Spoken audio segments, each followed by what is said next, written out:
Skulduggery Pleasant. Book 1. Chapter 1. Stephanie.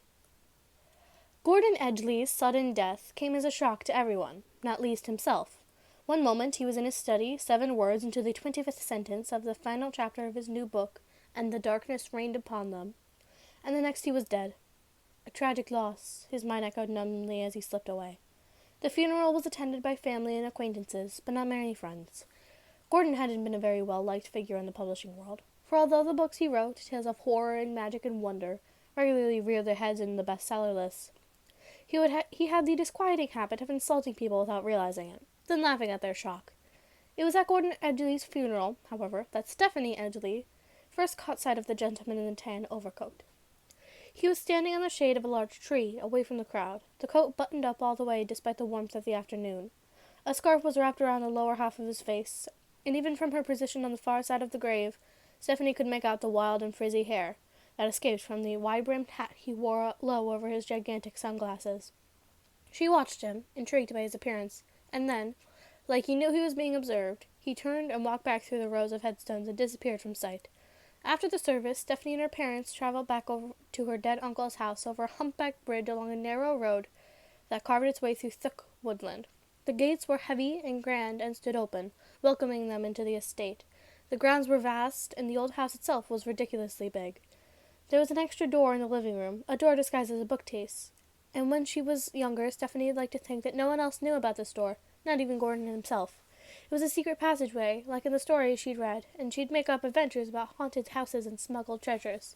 The secret passageway would always be her escape route, and the imaginary villains in these adventures would be dumbfounded by her sudden and mysterious disappearance. But now this door, the secret passageway, stood open, and there was a steady stream of people through it, and she was saddened that this little piece of magic had been taken from her. Tea was served, and drinks were poured, and little sandwiches were passed around on silver trays, and Stephanie watched the mourners casually appraise their surroundings. The major topic of hushed conversation was the will. Gordon wasn't a man who doted, or even demonstrated, any great affection, so no one could predict who would inherit his substantial fortune. Stephanie could see the grease seep into the watery eyes of her father's other brother, a horrible little man called Fergus, as he nodded sadly and spoke somberly and pocketed the silverware when he thought no one was looking. Fergus's wife was a thoroughly dislikable, sharp-featured woman named Beryl. She drifted through the crowd, deep in unconvincing grief, praying for gossip and digging for scandal. Her daughters did their best to ignore Stephanie. Carol and Crystal were twins, 15 years old, and as sour and vindictive as their parents, whereas Stephanie was dark-haired, tall, slim, and strong. They were bottle-blonde, stumpy, and dressed in clothes that made them bulge in all the wrong places. Apart from their brown eyes, no one would have guessed that the twins were related to her. She liked that. It was the only thing about them she liked. She left them to their petty glares and snide whispers and went for a walk. The corridors of her uncle's house were long and lined with paintings. The floor beneath her feet was wooden, polished to a gleam, and the house smelled of age. Not musty exactly, but experienced. These walls and these floors had seen a lot in their time, and Stephanie was nothing but a faint whisper to them, here one instant, gone the next. Gordon had been a good uncle, arrogant and irresponsible, yes, but also childish and enormous fun, with a light in his eyes, a glint of mischief. When everyone else was taking him seriously, Stephanie was privy to the winks and the nods and the half-smiles that he would shoot her even when they weren't looking. Even as a child, she felt she understood him better than most. She liked his intelligence and his wit and the way he didn't care what people thought of him. He had been a good uncle to have. He taught her a lot. She knew that her mother and Gordon had briefly courted, her mother had called it. But when Gordon had introduced her to his younger brother, it was love at first sight. Gordon liked to grumble that he had never gotten more than just a peck on the cheek, but he had stepped aside graciously and had quite happily gone on to have numerous torrid affairs with numerous beautiful women. He used to say that it had been almost a fair trade, but he suspected that he had lost out. She climbed the staircase to the first floor, pushed open the door to Gordon's study, and stepped inside. The walls were filled with the framed covers of his bestsellers. They shared space with all manner of awards. One entire wall was made up of shelves jammed with books. There were biographies and historical novels and science texts and philosophy terms, and there were battered little paperbacks stuck in between. A lower shelf had magazines, literary reviews, and quarterlies. She passed the shelves that housed first editions of Gordon's novels and approached the desk. She looked at the chair where he'd died, trying to imagine them there, how he must have slumped. And then a voice so smooth it could have been made of velvet. At least he died doing what he loved. She turned, surprised, and saw the man from the funeral in the overcoat and hat standing in the doorway.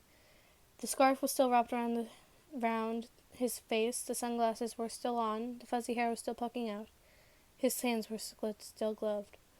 Yes, she said, because she couldn't think of anything else to say. At least there's that. You're one of his nieces, then? The man asked. You're not stealing anything, you're not breaking anything, so I'd guess you're Stephanie. She nodded and took the opportunity to look at him more closely. She couldn't even see the tiniest bit of his face beneath the scarf and sunglasses. You're a friend of his? She asked, and he was tall, this man, tall and thin, though his coat made it difficult to judge. I was, he answered, with a tilt of his head. This slight movement made her realize that the rest of his body was unnaturally still. I have known him for years. Met him outside a bar in New York when I was over there. Back when he had just published his first novel. Stephanie couldn't see anything behind the sunglasses. They were as black as pitch. Are you a writer too? Me? No, I wouldn't know where to start. No. But I got to live out my writer fantasies through Gordon. You had writer fantasies? Doesn't everyone? I don't know. I don't think so. Oh, that would make me seem kind of odd, wouldn't it? Well, Stephanie said, it would help. Gordon used to talk about you all the time. Boast about his little niece. He was an individual of character, your uncle. Seems that you are too. You say that like you know me. Strong-willed, intelligent, sharp-tongued, doesn't suffer fools gladly. Remind you of anyone? Yes, Gordon. Interesting, he said, because those are the exact words I'd use to describe you. The man's gloved fingers dipped into his waistcoat, brought out an elegant pocket watch on an ornate chain. Ah, he said, I must be off. It was good to meet you, Stephanie. Good luck in whatever you decide to do with your life. Thank you, Stephanie said, a little dumbly. You too. She felt the man smile, though she could see no mouth, and he turned from the doorway and left her there. She found she couldn't take her eyes off where he had been. Who was he? She hadn't even gotten his name. She crossed the space to the door and stepped out, wondering how he had vanished from sight so quickly. She hurried down the stairs and reached the large hall without seeing him. She opened the front door just as a big black car turned out onto the road. She watched him drive away, stayed there for a few minutes, then reluctantly rejoined her extended family in the living room, just in time to see Fergus slip a silver ashtray into his breast pocket.